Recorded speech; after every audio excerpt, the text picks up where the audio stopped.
ఆడవాళ్ళల్లో సంతానలేమికి కారణాలు ఏముంటాయి? ఈ విషయం గురించి మనం ఈరోజు మాట్లాడుకుందాము. హలో అండి. నేను doctor Maitreyi, gynaecologist and fertility expert, Maitrashri fertility centre, Hyderabad.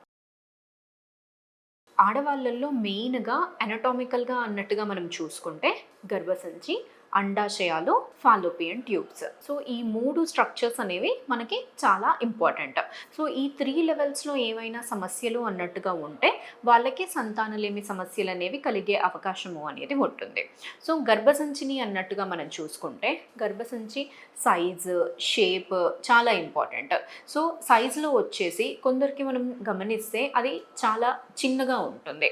And ఇంకొందరిలో adenomyosis ఇలాంటి కారణాల వల్ల పెద్దగా ఉండొచ్చు. సో, ఈ వేరియేషన్స్‌లో కూడా మనకి ప్రాబ్లమ్స్ అనేవి ఉండే ఛాన్సెస్ అనేవి ఉంటాయి. తర్వాత షేప్ గురించి అన్నట్టుగా చూస్తే, షేప్ అనేది నార్మల్‌గా గర్భసంచి అనేది ఒక పేర్ పండు షేప్‌లో ఉండాలి.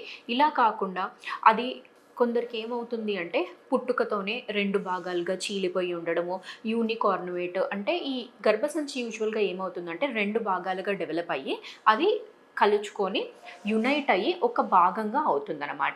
సో, ఈ ఫార్మేషన్స్‌లో ఏమైనా ప్రాబ్లమ్స్ ఏమైనా ఉన్నా కానీ ఈ గర్భసంచి షేప్‌లో మనం అబ్నార్మాలిటీస్ అనేవి చూస్తుంటాము. ఇంకా పొర.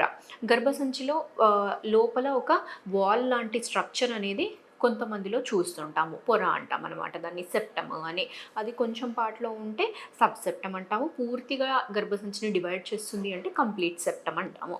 సో, ఇలాంటి వేరియస్ కండిషన్స్ అనేవి మనం గర్భసంచిలో చూస్తుంటాం. ఇంకొక కండిషన్ ఏంటి అంటే గర్భసంచిలో గడ్డలు అనేది ఫైబ్రాయిడ్స్. ఈ ఫైబ్రాయిడ్స్ కూడా పొజిషన్స్ బట్టి ఎక్కడ ఉన్నాయి అనే దాన్ని బట్టి మనకు ఈ సంతానలేమి సమస్యలు అనేది కొన్ని ఫైబ్రాయిడ్స్ అనేవి కాజ్ చేయొచ్చు. ఫర్ ఎగ్జాంపుల్ ఇంట్రామ్యూరల్ అంటే 2 వాల్స్ మధ్యలో ఉన్న ఫైబ్రాయిడ్, ఇంటర్నల్‌గా ఉండే ఫైబ్రాయిడ్, సబ్మ్యూకోసల్ ఫైబ్రాయిడ్ అనేది ఇలాంటి ఫైబ్రాయిడ్స్ అనేవి మాత్రము మనకి సంతానలేమి సమస్యకి దారి అనేది తీయొచ్చు. తర్వాత వచ్చేసి గర్భసంచిలో ఇలా మనం వేరియస్ రీజన్స్ అనేవి చూస్తుంటాం. నెక్స్ట్ ఫ్యాక్టర్ వచ్చేసి అండాశయాలు. అండాశయాలు అంటే ఓవరీస్. ఈ ఓవరీస్‌లో మేజర్‌గా మనము మాక్సిమం మోస్ట్ ఆఫ్ ద పేషెంట్స్‌లో చూస్తుంటది 2 టైప్స్ ఆఫ్ ప్రాబ్లమ్స్ ఉంటాయి. ఒకటేమో పీసీఓడి అన్న సమస్యలు, ఇంకొకటేమో పువర్ ఓవేరియన్ రిజర్వ్ అనేది. ఈ పీసీఓడి అంటే ఏంటి అంటే అండాశయంలో ఎక్కువ నంబర్ ఆఫ్ ఎగ్స్ అనేది ఉండే కారణం వల్ల వీళ్ళల్లో హార్మోనల్ ఇంబాలెన్స్ అనేది అవుతుంది. హార్మోనల్ ఇంబాలెన్స్ వల్ల ఏమవుతుంది, ఓవ్యులేషన్ డిస్టర్బెన్సెస్ అనేవి ఫేస్ చేస్తారనమాట.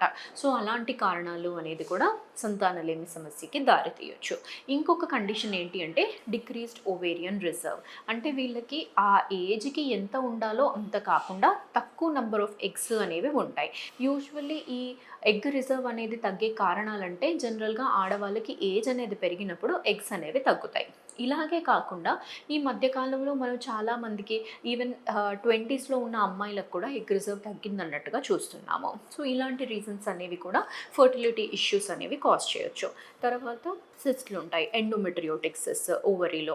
ఎండోమెట్రియోటిక్ సిస్ట్ అనేది కూడా లాంగ్ స్టాండింగ్ ఉన్నప్పుడు ఎగ్ నంబర్ అనేది ఎఫెక్ట్ అవ్వచ్చు. At the same time egg quality కూడా ఎఫెక్ట్ అయ్యే ఛాన్సెస్ అనేవి ఉంటాయండి.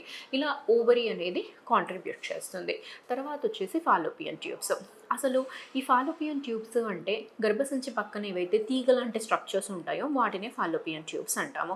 దీనిలో ఏం జరగాలి, బేసికల్లీ బాడీలో ఫస్ట్ ఎంబ్రియో అనేది ఫామ్ అయ్యేదే ట్యూబ్లో ఫామ్ అవుతుంది. అంటే ఓవరీ నుంచి వచ్చిన ఎగ్, స్పర్మ్ గర్భసంచి లోపల నుంచి ఎంటర్ అయ్యింది. ఆ 2 అనేది ట్యూబ్లో కలుస్తాయి. ట్యూబ్లో కలిసి అక్కడ బేబీ అనేది ఫామ్ అయిన తర్వాత అది మళ్ళీ వచ్చి గర్భసంచిలో అతుక్కోవాలి.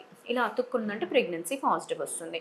ఇన్ కేస్ ట్యూబ్లో ఏమన్నా ప్రాబ్లమ్స్ ఉన్నాయంటే, బ్లాక్స్ ఉన్నాయి అంటే అప్పుడు ఈ సంతానలేమి సమస్యలు అనేవి వస్తాయన్నమాట.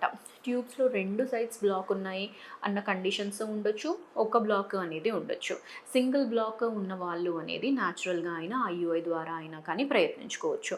2 సైడ్స్ బ్లాక్ ఉంటే మాత్రము లాప్రోస్కోపీకి వెళ్ళాలా, లేకపోతే ఐవీఎఫ్‌కి వెళ్ళాలా అన్న డెసిషన్ అనేది తీసుకోవాలి. సో, ఇలా వేరియస్ లెవెల్స్‌లో అనేవి మనకు సమస్యలు అనేవి ఉండొచ్చు. ఇంకా ఇవి కాకుండా general health point of view అన్నట్టుగా మనం చూసుకుంటే హార్మోన్స్ అనేవి కూడా చాలా ఇంపార్టెంట్ రోల్ ప్లే చేస్తాయి.